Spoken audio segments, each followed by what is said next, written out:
Acara. Please be seated. Cordial welcome to His Excellency Prime Minister of Malaysia to Asean Business and Investment Summit 2003 in Bali. We now hand over the floor to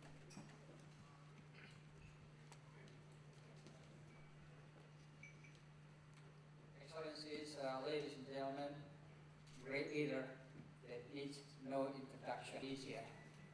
We had received official notification from the Prime Minister office that the Prime everybody said we are not going to leave the room until Mr. Mahathir comes here.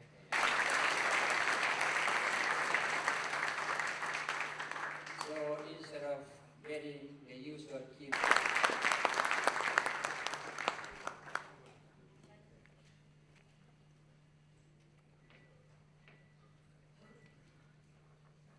And private sector is a very important segment of any society. We believe that if we have a strong private sector, then a country can develop much faster. At one time, Japan was condemned for the close cooperation between the government and the private sector.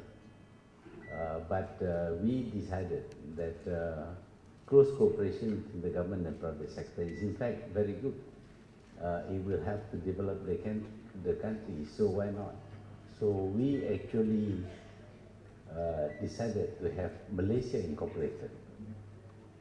And since then, I think there has been close cooperation between government and private sector. And it has been beneficial to the private sector, it has been beneficial to the government, it has been beneficial to the whole country. If the private sector is not encouraged to do well, to invest in business and to make profits, obviously the government cannot collect taxes. Our tax in Malaysia is very low, 28%. Not as low as Singapore, Hong Kong, but 28% is considered very low. And I keep on telling the business people that we are their partners because every time they make 1 ringgit, 28 cents belongs to the government.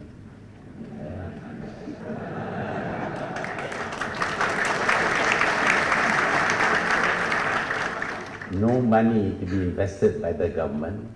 You invest, you risk your capital, you make money, we collect from it.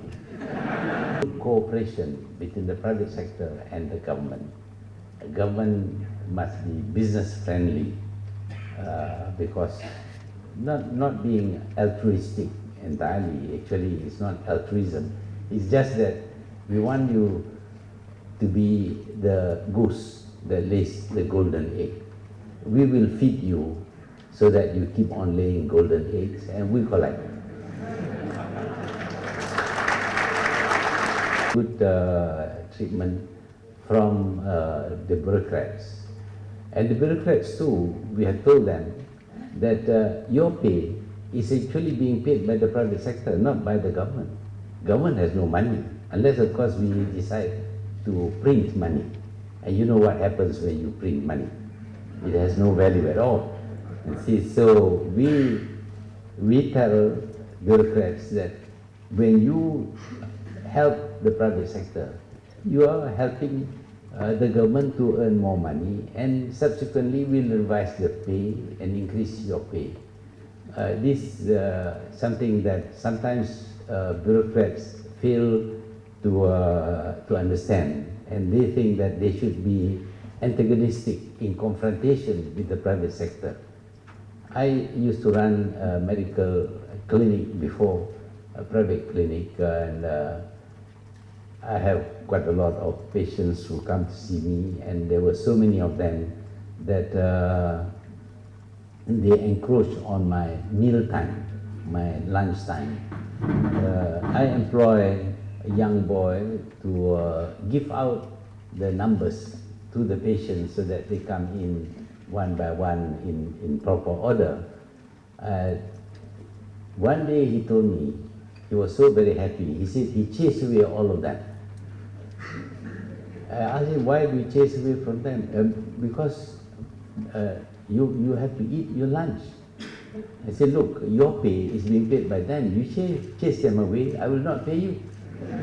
So patients are necessary to give a good income to the doctor as well as to pay him.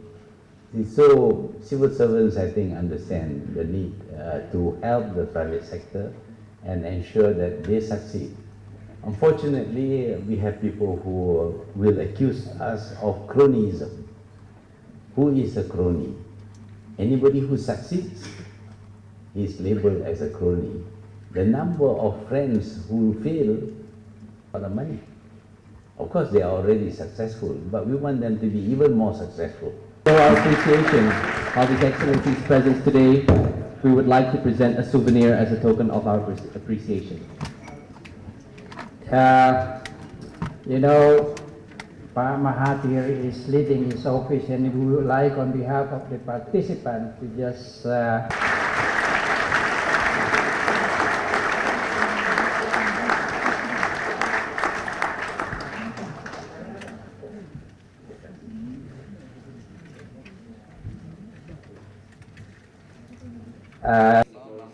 Mr. Bayhaki Al-Shatlisa, President Director of Pembukaan dan Pengembangan Usaha, and Mrs. Jan, CEO, Basic System Mandiri Terintegrasi, and the third letter of assignment is for the system solution integration for retail distribution, logistics, finance, insurance, education, and health services in the risk network of Kopi, Ms. Luciani, CEO of Basic System Mandiri Terintegrasi, and Ms. Mas.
Oh, you're from the Asean Secretariat? Yeah, that's right. Thank you.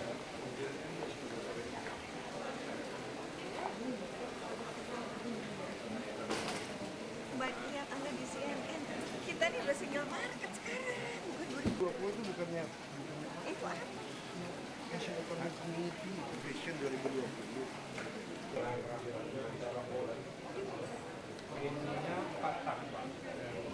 Oh enggak, tapi tetap masih. Kalau di India dia kan udah pakai gas. Gimana buat bukan di Jakarta kali ya? Ini motor. Ini Bukan buat di Jakarta bisa kali. ini bisa goyang-goyang Pak. I think it's important just to Yes. show. Correct. And this will be globally very, very advanced engine. Into 2-cylinder, into 4 cylinders, and it gives 4 cylinders to 2 cylinders. As you are running, because at a certain speed you don't need the. So this engine is very, very advanced with the motors. And the. Oh, you work together with Work because together, you bought it, yeah. About millions of it. So you are doing more physical. Mau di sini? Enggak.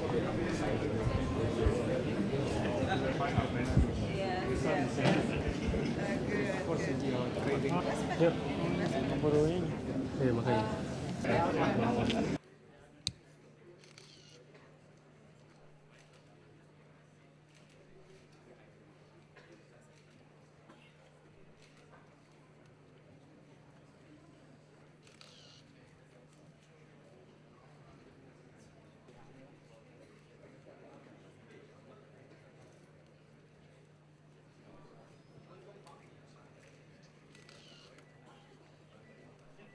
congratulate the ASEAN BIS Organizing Committee for the excellent arrangements and for initiating this inaugural ASEAN Business and Investment Summit. Thank you again for the invitation. It needs to establish an extensive network of regional economic arrangements with key economic players. This will expand and open up more opportunities for economic linkages in this region and beyond, and strengthen its competitiveness and attractiveness globally. I hardly need to remind you that ASEAN is a market of over 500 million consumers. Say it again. Our aggregate GDP is 1.164 trillion US dollars. We have a diverse and strong production base. But as ASEAN, we must ask ourselves, despite the ongoing integration process, have we done enough to utilize effectively the potential of our combined market and strength? Have we done enough to meet the global challenges facing all of us? On the one hand, it is imperative for ASEAN to forge economic partnership with its major partners. Australia, New Zealand, China, India, and Japan are among those partners. The United States and the European Union should be another. But on the other hand, it is also equally imperative that ASEAN must arrange its own house to strengthen its competitive edge, to make itself more attractive as economic partners for others and bring more benefits to its own people. ASEAN must accelerate its own integration. We must move forward our regional economic integration to a higher plane. By combining individual and collective strengths, we can forge a more effective partnership among ourselves and with our dialogue partners to ensure a better future and more prosperity for this region and our peoples. The ASEAN leaders at the night summit tomorrow will make an important decision and take a significant step forward on ASEAN integration with a view to advancing ASEAN towards achieving a competitive single market and production base. Excellencies, distinguished guests, the ASEAN Economic Community, which was proposed and discussed at the 8th ASEAN Summit in Phnom Penh last year. Think tanks in ASEAN were also dropped into process, but we have yet to fully engage the ASEAN private sectors in this deliberation. Be a single market and production base with free flow of goods, capital, services, investment, and skilled labor. Accelerate the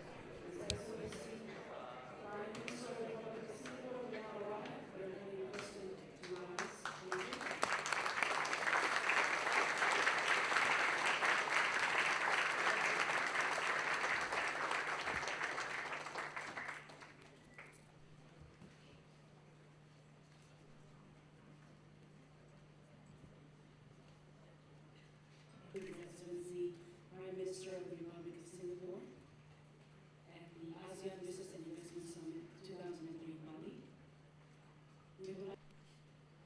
We'd like to invite the Japan government to introduce our keynote address.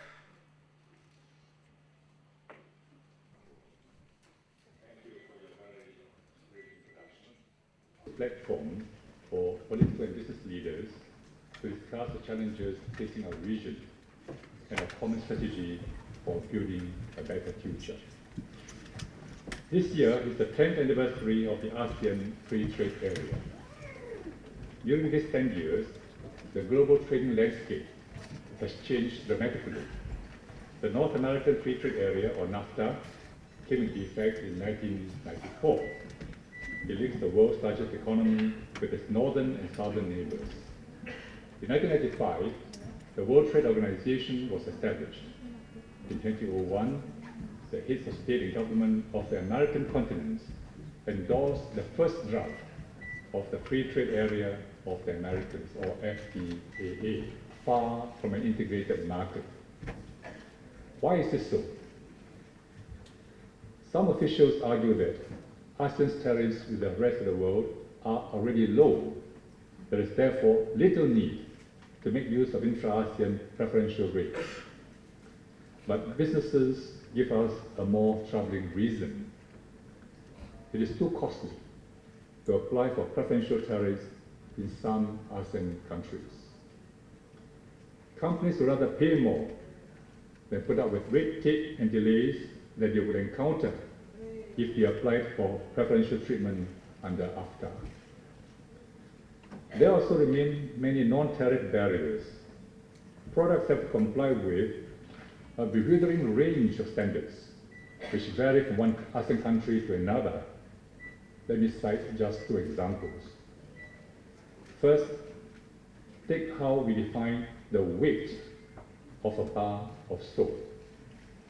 In some countries, this is the weight upon leaving the factory. In others, it is the weight at the point of sale. To meet these differing standards, companies establish two separate production lines. One production line produces 100-gram bars of soap. Another line produces 104 grams, inventories and higher working capital costs. In the services sectors too, there's rounds of negotiations.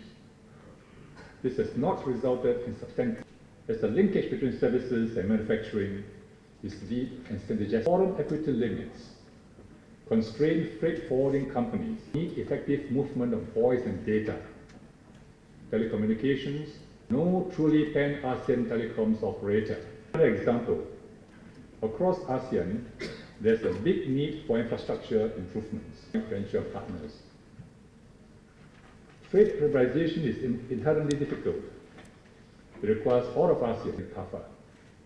The collapse of the WTO negotiations at Cancun, post-Cancun. Yes, the pace is much less.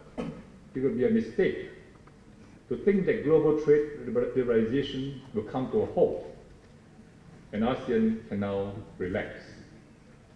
Instead, we must expect growing bilateralism and regionalism as countries seek alternatives to the multilateral agenda, creating our isolate and contain measures.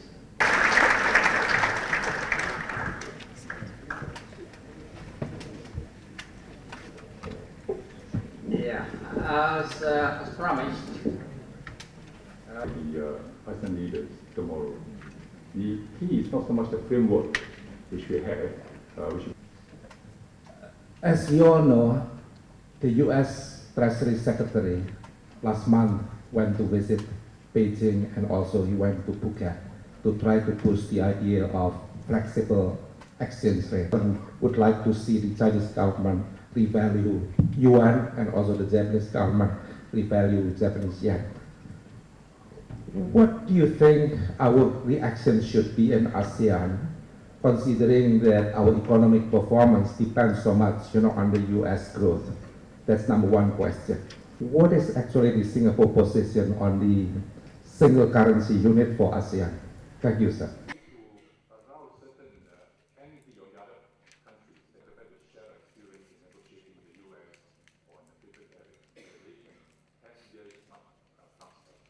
Or in ASEAN cannot do very well. You'll be living in an area which seems to grow. And we do believe that free trade generally leads to higher growth for all countries. So we do encourage the other countries to follow Singapore's example. In the person of Tony Chu, the Lam and the others, who in a way set the soul of this integration, taking into consideration the respective souvenir to His Excellency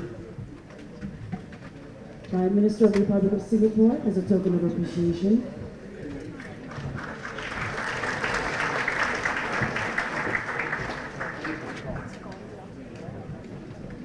His Excellency Prime Minister of the Republic of Singapore will now leave the ballroom. With a reason, we should not allow the barbarous actions of small military democracy has consequently resulted in changes to what was once a predictable investment environment. It is our primary objective now, climate, to establish stronger legal and governance practice at all levels of society, have on many occasions successfully helped investors to solve their custom, tax, immigration or regional issues.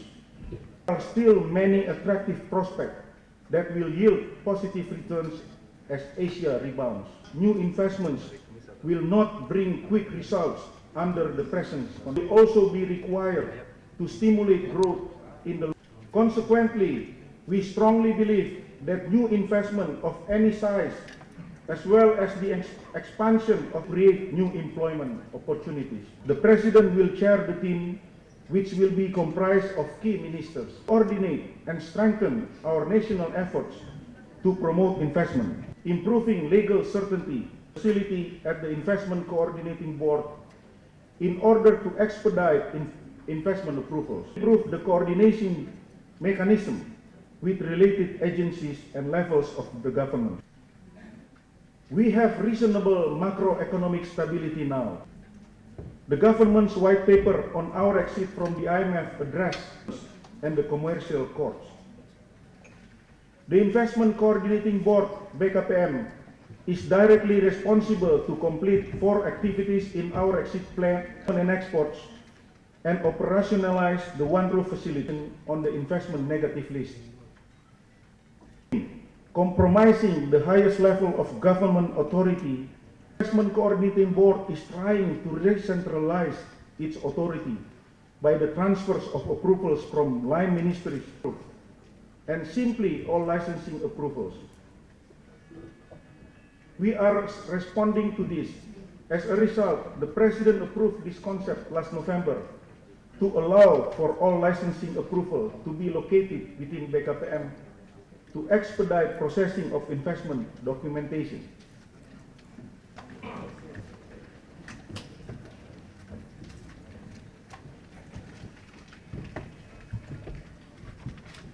Also to their markets. So the same things, I believe, should be followed by our counterpart in the ASEAN region.